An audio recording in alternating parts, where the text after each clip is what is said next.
You are watching the press preview, a first look at what's on the front pages as they arrive. In the next half hour, we'll see what's making the headlines with the Guardian's political correspondent, Aletha Adu, and the Jewish Chronicle's editor, Jake Wallis Simons. Jake with us now. Aletha will be joining us shortly, I'm told. But let's see what's on some of those front pages for you now. Well, according to The Telegraph, there are allegations that the BBC mishandled the allegations against the presenter who's been taken off air after it was claimed that he paid a teenager for explicit photos.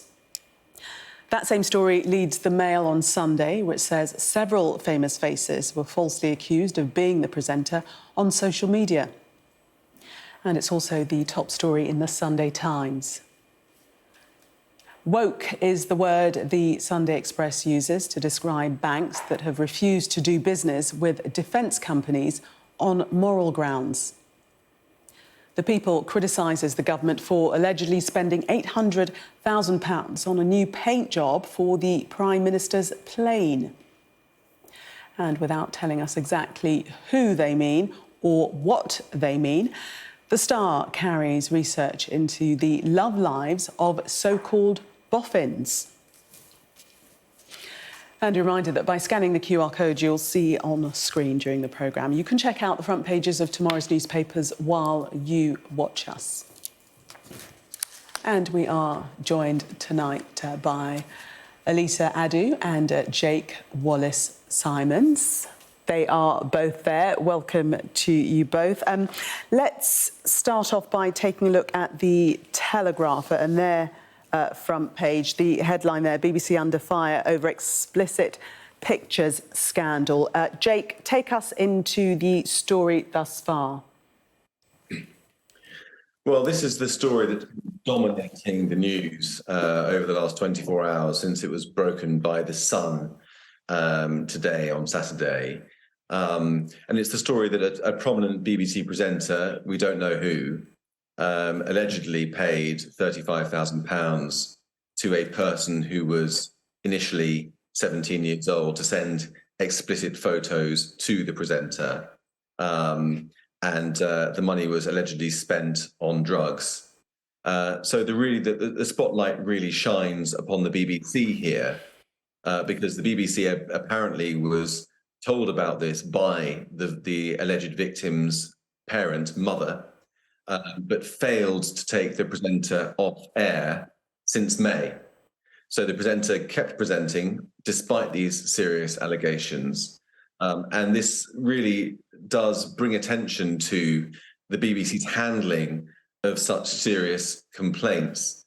And I think that on the one hand, of course, everybody is innocent until proven guilty. You can understand the BBC not wanting to jump to conclusions with such lurid and concerning allegations that they could be, in the BBC's eyes, for all they know, fabricated until they've investigated them.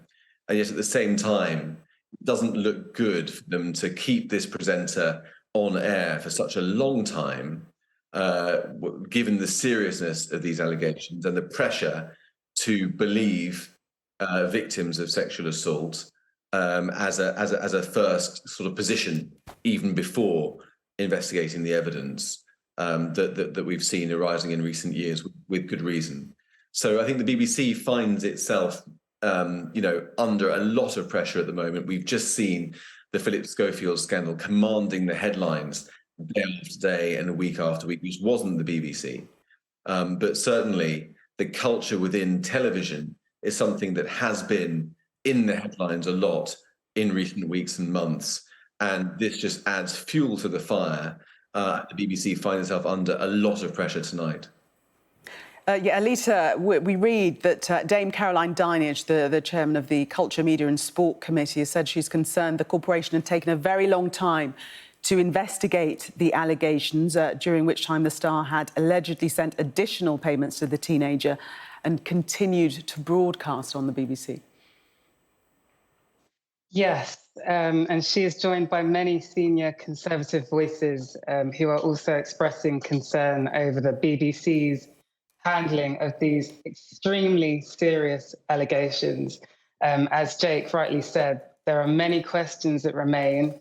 over this case, not only because we are not aware of who this BBC presenter is, despite a number of stars coming out on social media trying to distance themselves away from those allegations, but the spotlight will certainly be on how the BBC has handled the family's complaints and why the family felt compelled to go and speak to The Sun in order to get their story heard. The family essentially blamed the BBC presenter in question for ruining their teenager's life. The teenager is said to have been 17 when this started and is now 20 years old.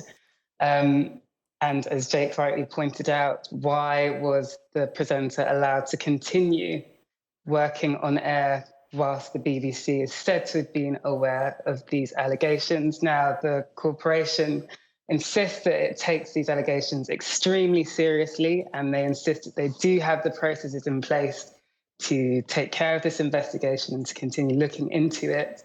But again, it's not great timing because of what we saw with ITV.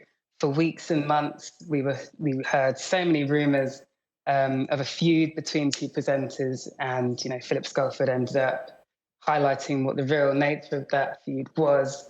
Hopefully, we will see an outcome to the BBC's investigation swiftly. Jake, let's move on to the Express and this story reviewing or previewing the visit of President Biden to Britain tomorrow, due to meet the King at Windsor Castle, and also a meeting with Rishi Sunak. And this is ahead of the NATO summit. He's on his way to the NATO summit. That's right. I mean, it's obviously very good to see President Biden meeting Rishi Sunak and the King. He didn't come to the coronation, so this is a long overdue visit, really. And I think that over Biden's term in office, we have seen a lack of warmth in general towards the UK.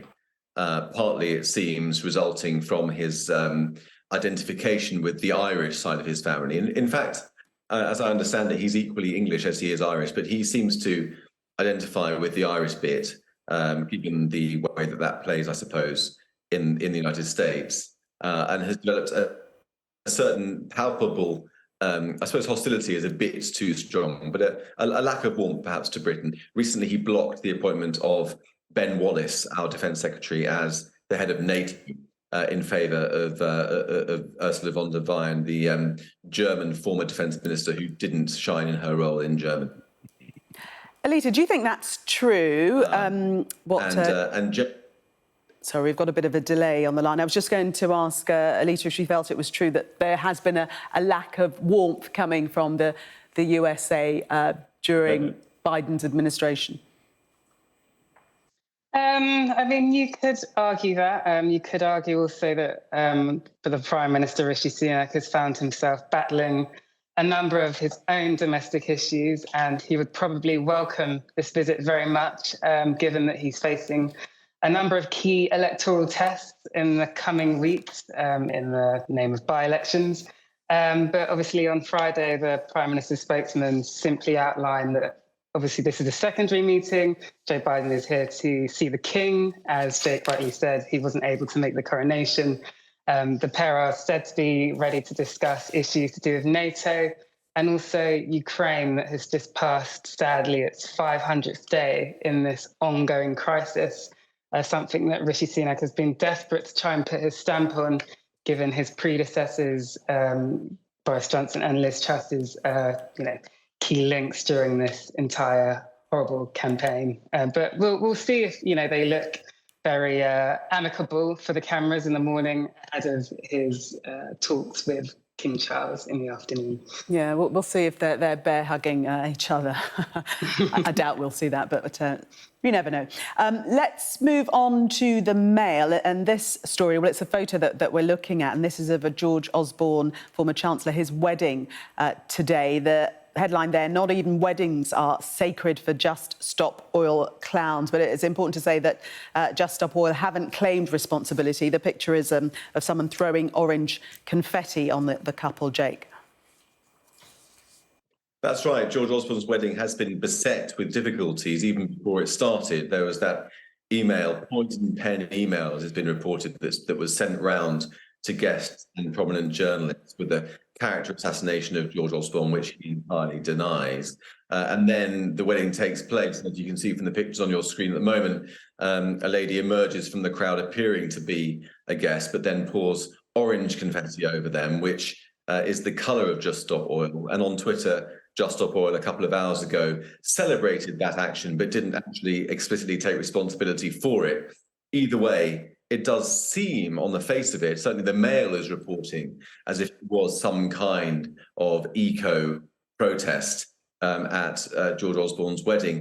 And I think on the whole, it seems to me, as it does to many other people who are commenting on it this evening, that this is, if it is an eco-protest, it is going a step too far. This is not a public event. This is not Wimbledon, a sporting event, or the snooker or anything else. This is essentially a private ceremony of an ex-politician. He's been out of Parliament for about 6 years, and it's really unfair to target him in this way, despite the prominence it gives their cause. Aletha, your thoughts? Yes, I guess George Osborne and his new wife, Thea Rogers, who used to work for him when he was Chancellor, managed to get some really nice pictures despite that brief protest. It seems as though Just Stop Oil are trying to claim responsibility. They've sort of made a number of tweets on Twitter, one of them sort of linking to some of George Osborne's previous interviews when he was Chancellor.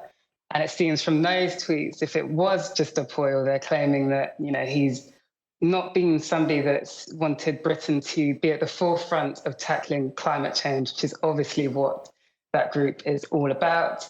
But yes, obviously they may have tried to use his wedding, unfortunately, to draw some prominence to their campaign, given the quite salacious email that was apparently sent to all of the wedding guests at Osborne's wedding, guests including the likes of David Cameron all through to Stella McCartney. We're unsure if Rishi Sunak was invited. His spokesman on Friday was keen to sort of distance the Prime Minister from any sort of involvement in even knowing about this alleged email. But as you rightly reported at the start of this segment, Gillian, George Osborne has complained to the police and is said to be aware of who was behind this email that included all sorts of unsubstantiated claims about his private life. Yes. But it does seem that he did have a really nice wedding with him.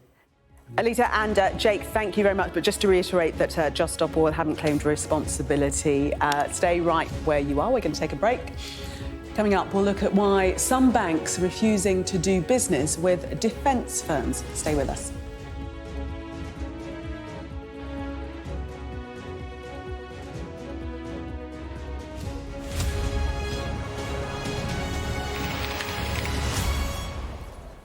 You are watching the press preview. Still with me, Aletha Adu and Jake Wallis Simons. Let us have a look at the Express. And this very bold headline, woke banks, a risk to national security. How so, Jake? Well, this is an extension of the story that broke this week, that the banks had denied Nigel Farage his account because of his political views and political profile. And now we're hearing that some banks have denied defence firms banking facilities because of their subscribing to a sort of ideological position that is a suite of views, which is, I suppose, pro-transgender, anti-Brexit, and anti any firms that would harm the environment, but also engage in warfare. So it seems like the banks, it's further evidence that the banks seem to be in the grip of this ideological agenda, which has seen them place their business interests and also their responsibilities, their social responsibilities, secondary to the implementation of their ideological principles. And this extends in a ridiculous way to the defence industry, because we need the army, we need our defence industry, as the Ukraine war has shown.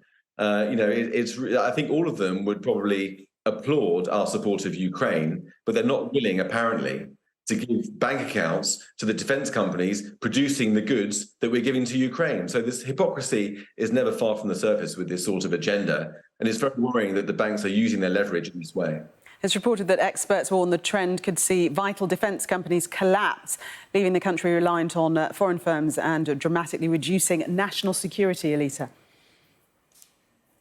Yes, I mean, as Jake rightly pointed out, we've seen a number of stories from former and currently leading politicians claiming that they've been denied bank accounts. First, we heard of Nigel Farage. He said his Coutts bank account was closed.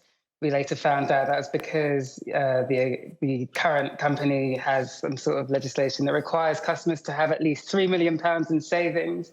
We've heard in the Telegraph, Chancellor Jeremy Hunt talking about Monzo denying him an account because of some sort of anti-laundering rules that he suggested. And apparently the Treasury have launched an inquiry into that. And of course, the MOD have also launched their investigation. I mean, obviously, the Daily Express have used the adjective woke as a chance to have a stab at these corporations, claiming that there are a number of social governance policies that are limiting a number of companies. Aletha. I guess we'll have to wait and see what their investigations come up with. Aletha and Jake, thank you so much.